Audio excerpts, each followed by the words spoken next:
Alors, comment ajuste-t-on un déficit global de la balance des paiements, c'est-à-dire ce qu'on appelle une position extérieure négative? D'abord, que signifie le solde global? Le solde global positif, je vous le rappelle, j'insiste beaucoup là-dessus parce que c'est très important, c'est une créance sur le reste du monde. Au contraire, le solde global négatif est une dette vis-à-vis du reste du monde. Et c'est dans ce cas-là, évidemment, qu'on est obligé de s'ajuster. Quand on est excédentaire, on ne s'ajuste jamais. Quand on a une monnaie qui s'apprécie, on ne s'ajuste jamais. C'est toujours celui qui a la monnaie qui se déprécie qui va faire l'effort d'ajustement. C'est exactement pareil au niveau de la balance des paiements. On n'ajuste que les soldes déficitaires. Alors, comment fait-on? Quelles sont les modalités d'ajustement? Alors, il y a différentes modalités d'ajustement. D'abord, voyons comment on peut faire sur la balance commerciale. Si j'arrive à ajuster ma balance commerciale, je vais rétablir ma balance des paiements. Peut-être pas totalement, mais je vais commencer à la rétablir. Alors, qu'est-ce qu'on peut faire à partir de la balance commerciale? D'abord, il faut savoir, c'est un mécanisme économique que vous devez connaître, qu'il peut y avoir un ajustement automatique de la balance commerciale par la variation du taux de change et des prix. Alors, explication. Alors, automatique, c'est parce que sans aucune politique économique particulière, normalement, on va revenir à l'équilibre. C'est ça que ça veut dire automatique. Il n'y a pas d'électronique dans le mécanisme que je vais vous décrire. Un déficit extérieur, donc on part d'une situation de déficit, puisque si je dois ajuster, j'ai un déséquilibre. On est d'accord. Donc, partons effectivement d'un déséquilibre de la balance commerciale, c'est-à-dire qu'on importe plus qu'on exporte. Ce déficit extérieur va provoquer un achat de devises et une vente de monnaie nationale. Pourquoi un achat de devises? Eh bien parce qu'il va falloir payer nos importations en excédent de nos exportations. Donc la Banque centrale va être obligée d'acheter des devises contre de la monnaie nationale, imaginons la France avant 1999, contre des francs. L'offre de monnaie nationale, l'offre de francs donc, va être supérieure à la demande de monnaie nationale. Pourquoi? On ne sait rien sur la demande de francs, il n'y a aucune raison qu'elle ait changé. Ce qu'on sait, c'est que la Banque de France, en achetant des devises, a créé des francs qu'elle a libérés sur le marché international. Donc on sait que l'offre de francs a augmenté. La demande de francs est restée constante, l'offre de francs a augmenté. Résultat, confrontation de l'offre et de la demande, l'offre est supérieure à la demande, donc le prix baisse. La valeur du franc va baisser. Baisse du taux de change, donc de la valeur de la monnaie nationale. C'est mécanique, si vous voulez. Alors, qu'est-ce qui va se produire suite à cette baisse de la valeur de la monnaie nationale? Eh bien, augmentation des exportations.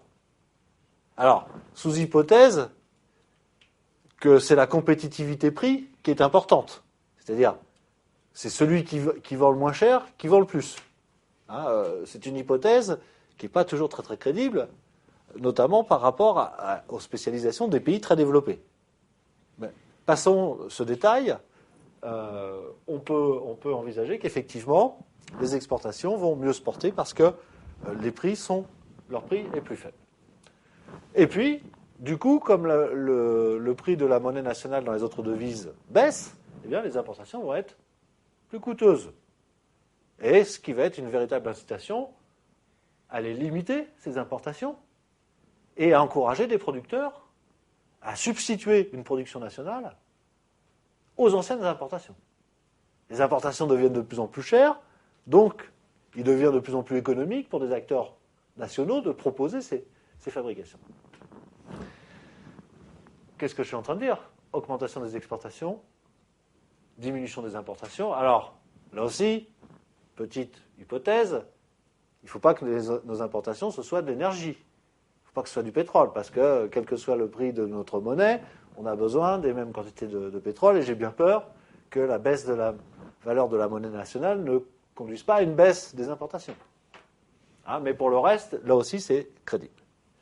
Donc, au total, on retrouve un nouvel équilibre de la balance commerciale, puisqu'on a su faire remonter les exportations et on a su faire baisser les importations. Donc on a rétabli, en quelque sorte, l'équilibre du commerce extérieur. Alors, cette séquence est très importante puisque c'est la séquence libérale qui justifie, si vous voulez, le système de taux de change flottant en disant laissez les monnaies s'apprécier librement parce que, précisément, vous allez résoudre vos problèmes de déficit extérieur. Hein, donc c'est un argument qui est très très important dans la logique des marchés et dans la logique de la théorie libérale. Alors, on a un deuxième, ça c'était le premier mode d'ajustement, hein, par l'ajustement automatique par la variation du taux de change et des prix. On peut aussi avoir un ajustement de la balance commerciale par les variations du revenu global. Alors là, c'est à l'envers. J'ai un excédent et je vais vous montrer comment cet excédent va ramener petit à petit la balance commerciale à l'équilibre. Alors, il faut partir de la théorie macroéconomique keynésienne et de ce qu'on appelle le multiplicateur d'exportation. Bon, on ne l'a pas vu ensemble, je sais, mais nous avons déjà parlé ensemble du multiplicateur de crédit et nous avons parlé aussi, dans le cadre de la croissance, du multiplicateur de revenus. Eh bien, voilà un troisième multiplicateur qui est le multiplicateur d'exportation. Quelle est l'idée ? Eh bien, que quand on exporte 100, ces exportations vont créer un revenu qui va être bien supérieur à 100 au bout du compte. Je crée 100 de nouvelles exportations et peut-être que 3 ans plus tard, ces 100 d'exportations auront généré 300 ou 400 de production de richesse supplémentaire. C'est ce qu'on appelle donc un effet multiplicateur. À partir de 100 additionnels, je vais avoir 400 de revenus supplémentaires. Effet multiplicateur égale 4. Hein ? Alors comment ça fonctionne avec les exportations ?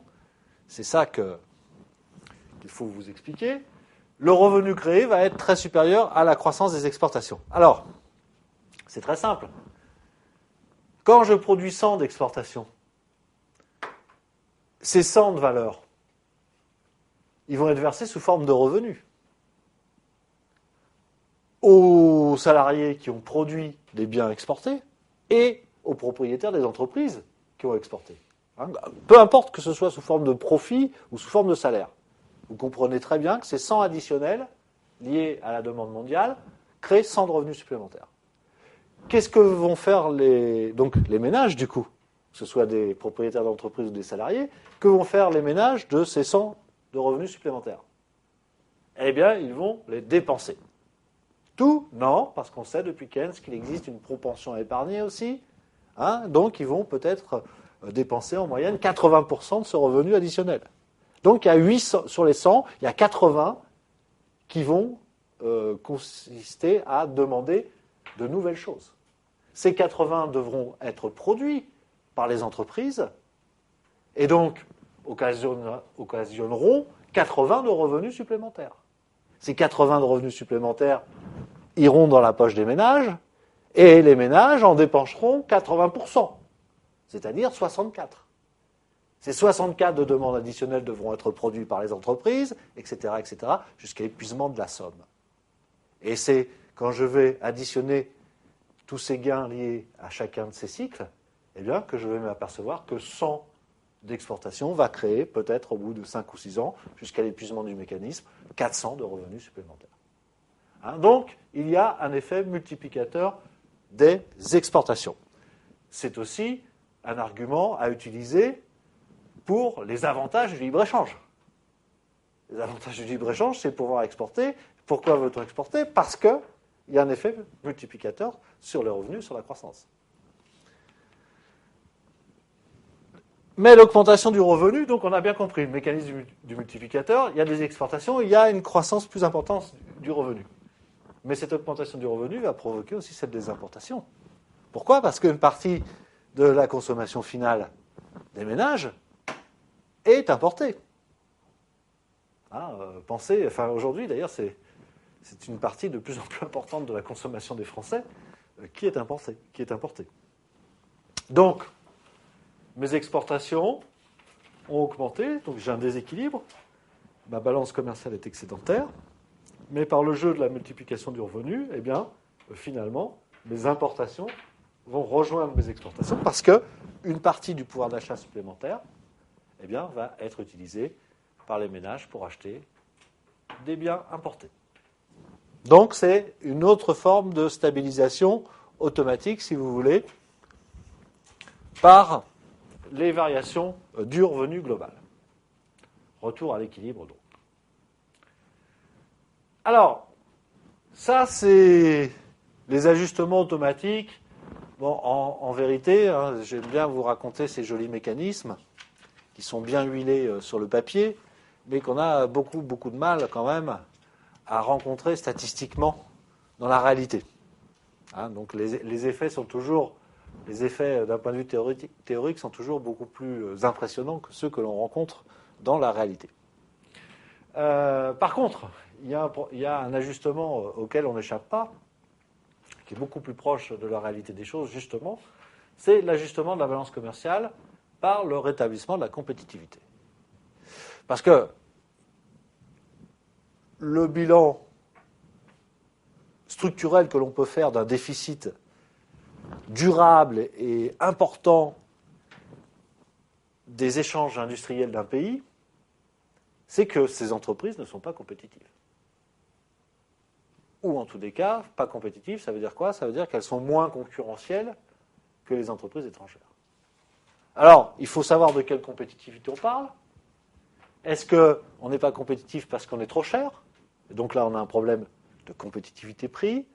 Ou est-ce qu'on n'est pas compétitif parce que nos spécialisations n'intéressent personne, en tous les cas pas suffisamment de monde, parce que la qualité de nos produits n'est pas suffisamment bonne, parce que le caractère innovant de nos produits est insuffisant.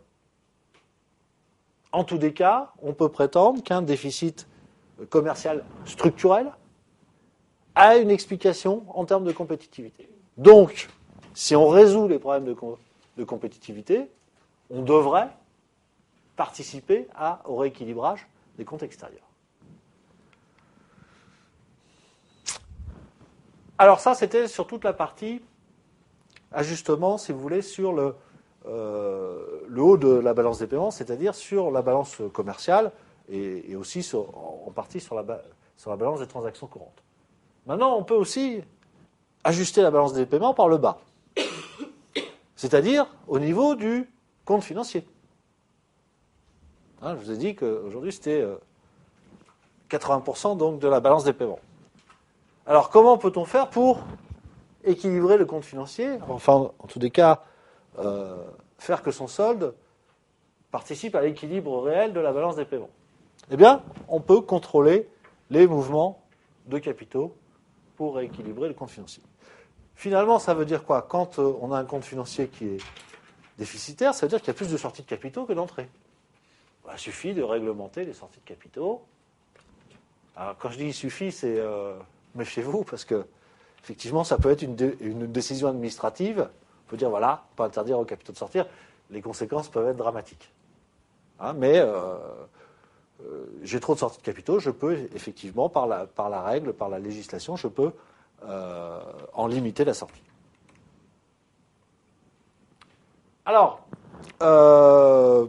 entre parenthèses, cette situation a été expérimentée, ces solutions ont été expérimentées dans les années 70, à la fin des années 70, où on n'avait pas un contrôle des mouvements de capitaux, mais un contrôle d'échange, et où les touristes, à certains moments, étaient limités dans les sommes de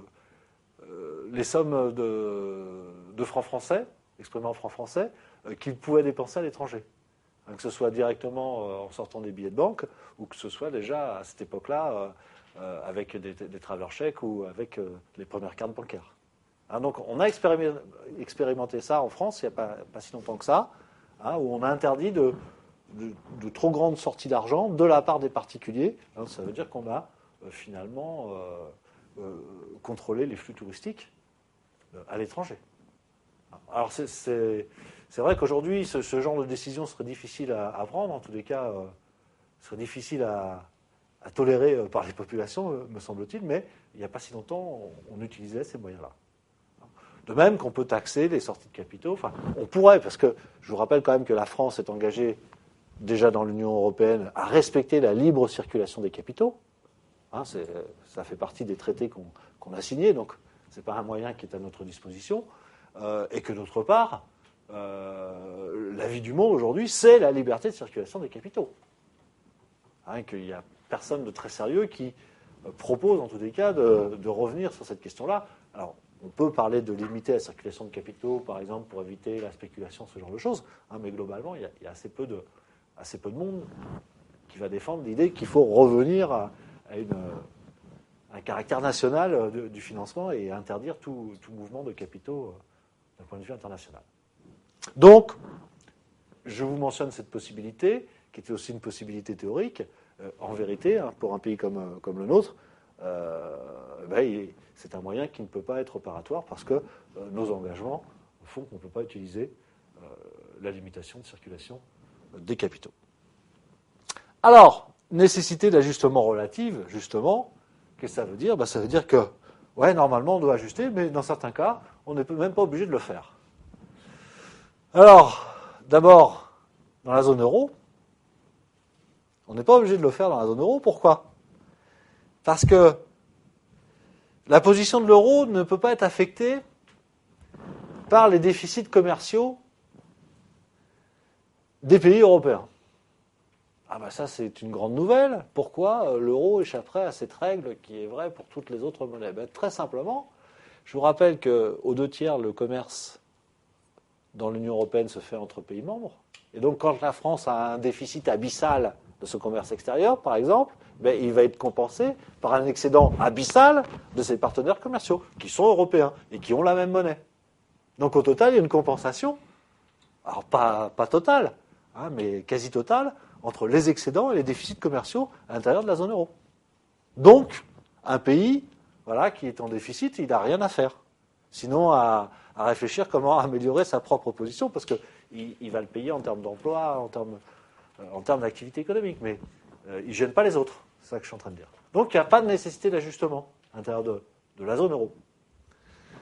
Et puis, il y a un autre pays, pour des raisons très différentes, qui n'est pas du tout obligé de travailler et d'améliorer l'équilibre de ses comptes extérieurs, puisque les États-Unis, en gros, depuis la fin de la Deuxième Guerre mondiale, sont en déficit de balance des paiements, avec une tendance très marquée depuis maintenant une trentaine d'années à un très très très très gros déficit extérieur du point de vue des transactions réelles.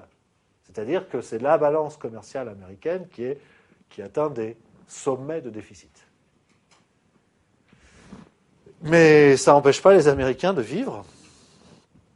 Et les Américains, alors évidemment, ils ont une politique de taux de change pour favoriser leurs exportations. Je ne dis pas qu'ils ne font rien pour ne pas améliorer cette situation, mais ils ne sont pas du tout dans l'obligation de le faire grâce à la particularité du dollar. C'est quand même le seul pays qui, quand il a des dettes, peut émettre de la monnaie pour les rembourser. Donc c'est très simple, puisque effectivement tout le monde accepte le dollar en paiement. Et donc si le pays déficitaire est le pays qui émet les dollars, c'est très facile pour lui de rembourser ses partenaires commerciaux dans cette monnaie. Et c'est ce qui se passe, ce qui veut dire que les Américains, eux, leur position extérieure, c'est une indication sur les performances économiques, mais ça va pas au-delà. Bon. Surtout quand vous savez que le déficit commercial américain, il est provoqué, pour l'essentiel aujourd'hui, par l'importation sur le territoire américain de produits fabriqués à l'étranger par des entreprises américaines. Donc c'est leur modèle de capitalisme qui génère ça. C'est certainement pas une mauvaise compétitivité, c'est un modèle original de capitalisme. Un capitalisme qui s'expatrie pour trouver des conditions de production beaucoup plus avantageuses et qui revient ensuite avec ses productions dans son pays d'origine. Alors donc c'est l'interprétation du déficit commercial américain, là aussi, est absolument délicate.